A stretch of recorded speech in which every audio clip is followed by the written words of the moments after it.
মটকায় ভরা গরিবের খাবারই এখন খায় বড় লোকেরা। মাটির নিচ থেকে তোলা হয় এসব মটকা। এই মটকার ভেতরে থাকে শুটকি। পা দিয়ে শুটকি ঠেসে ঢোকানো হয় এসব মাটির মটকায়। একে বলে মটকা শুটকি বা চ্যাপা শুটকি। নদী বা খাল বিলের ছোট মাছ, বিশেষ করে পুঁটি মাছ এই শুটকির জন্য বেছে নেওয়া হয়। মাছ ধরার পর ভালো মানের পুঁটিগুলো আলাদা করে লবণ মাখিয়ে রাখা হয়। লবণ মাখানোর দুটি প্রধান কারণ রয়েছে। প্রথমত, লবণ মাছের অতিরিক্ত জলীয় অংশ শুষে নেয়, যা মাছকে দ্রুত শুকাতে সাহায্য করে। দ্বিতীয়ত, এটি মাছি ও অন্যান্য পোকা মাকড়ের উপদ্রব থেকে মাছকে রক্ষা করে। অবশ্য অনেকে লবণ ছাড়াও শুটকি তৈরি করে থাকেন। মাছ শুকানোর কাজটি ঐতিহ্যগতভাবে খোলা জায়গায় বাঁশের চাটাইয়ের উপর বা বাঁশের তৈরি উঁচু মাচার উপর করা হয়। মাছগুলো রোদে বিছিয়ে দেওয়া হয় এবং এভাবে শুকাতে প্রায় 3 থেকে 5 দিন সময় লেগে যায়। প্রাথমিকভাবে শুকিয়ে যাওয়ার পর, অর্থাৎ 4 থেকে 5 দিন পর, শুটকিগুলো রোদ থেকে সরিয়ে বাড়ির আঙিনায় বা কোনো ছায়াযুক্ত জায়গায় এনে রাখা হয়। এখানে সেগুলোকে আকার অনুযায়ী বাছাই করা হয়।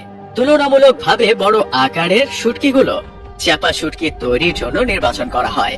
বাছাই করা শুটকিগুলো এরপর একটি বাঁশের মাচায় রেখে চাটাই দিয়ে ঢেকে প্রায় 7 দিন পর্যন্ত সংরক্ষণ করা যেতে পারে। পরবর্তী ধাপে চাপা প্রস্তুতকারীরা শুটকির মালিকদের কাছে থেকে এই বাছাই করা শুটকি সংগ্রহ করেন। মালিকরা সাধারণত শুকনো চটের বস্তায় এগুলো সংরক্ষণ করে রাখেন। প্রস্তুতকারীরা এই শুটকিগুলো আবার বাছাই করে এবং বাঁশের মাচায় বা ঘরের চালে চাটাই পেতে পুনরায় রোদে শুকাতে দেন। এই দ্বিতীয় দফার শুকানোর প্রক্রিয়াটি প্রায় 15 থেকে 20 দিন ধরে চলে। দীর্ঘ সময় ধরে শুকানোর ফলে শুটকিগুলো গাজন বা ফার্মেন্টেশনের জন্য উপযুক্ত হয়ে ওঠে। এদিকে শুটকি শুকানোর এই সময়ে চাপা প্রস্তুতকারীরা মাটির হাঁড়ি বা মটকা প্রস্তুত করতে শুরু করেন। পুঁটি মাছ থেকে পাওয়া তেল মটকার ভেতরের অংশে ভালোভাবে মাখিয়ে সেগুলোকে রোদে শুকিয়ে নেওয়া হয়। মটকা তৈরি হয়ে গেলে এবং শুটকি গাজনের জন্য প্রস্তুত হলে শুটকিগুলো পরিষ্কার পানিতে খুব ভালোভাবে ধুয়ে নেওয়া হয়। তারপর একটি পরিষ্কার পাটিতে বিছিয়ে প্রায় 10 থেকে 12 ঘন্টা রেখে দেওয়া হয়। এই সময়ে শুটকিগুলো পানি শোষণ করে বেশ নরম হয়ে যায়, যা আঙুল দিয়ে চেপে পরীক্ষা করে বোঝা যায়। এরপর আসে মটকায় শুটকি ভরার পালা। তেলে মাখানো শুকনো মটকাগুলো মাটিতে গর্ত করে এমন ভাবে পুঁতে রাখা হয় যেন মটকার মুখ মাটির সমতলে থাকে। এর কারণ হলো, যখন মটকার ভেতরে শুটকি ঠেসে ভরা হবে তখন চাপের কারণে যেন মটকা ফেটে না যায়। মাটিতে পোতা থাকলে মটকা অতিরিক্ত চাপ সহ্য করতে পারে। পরের ধাপে নরম হয়ে যাওয়া শুটকিগুলো মটকার ভেতরে ভরা হয়।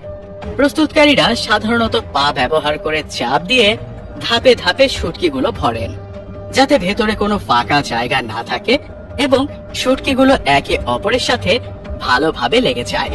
একটি মটকায় যত বেশি শুটকি ভরা যায়, চাপার মান ততই ভালো হয়। মটকা ভর্তি হয়ে গেলে সেগুলোকে মাটি থেকে তুলে আনা হয়। এরপর কিছু শুটকি ভালোভাবে বেটে পুঁটি মাছের তেল দিয়ে মিশিয়ে একটি ঘন পেস্ট তৈরি করা হয়। এই পেস্ট দিয়ে মটকার মুখ বন্ধ করে দেওয়া হয়। তার উপর একটি পলিথিনের টুকরো দিয়ে কাদা মাটি দিয়ে মুখটি এমন ভাবে লেপে দেওয়া হয় যাতে বাতাস একেবারেই ভেতরে বা বাইরে চলাচল করতে না পারে। সবশেষে এই সিল করা মটকাগুলোকে একটি শুকনো ও ছায়াযুক্ত ঘরে 3 থেকে 6 মাসের জন্য রেখে দেওয়া হয়। এই সময়ের মধ্যে মটকার ভেতরে শুটকিগুলোর গাজন প্রক্রিয়া সম্পন্ন হয়। 3 থেকে 6 মাস পর সম্পূর্ণভাবে তৈরি চাপা শুটকি বাজারে বিক্রির জন্য প্রস্তুত হয়ে যায়।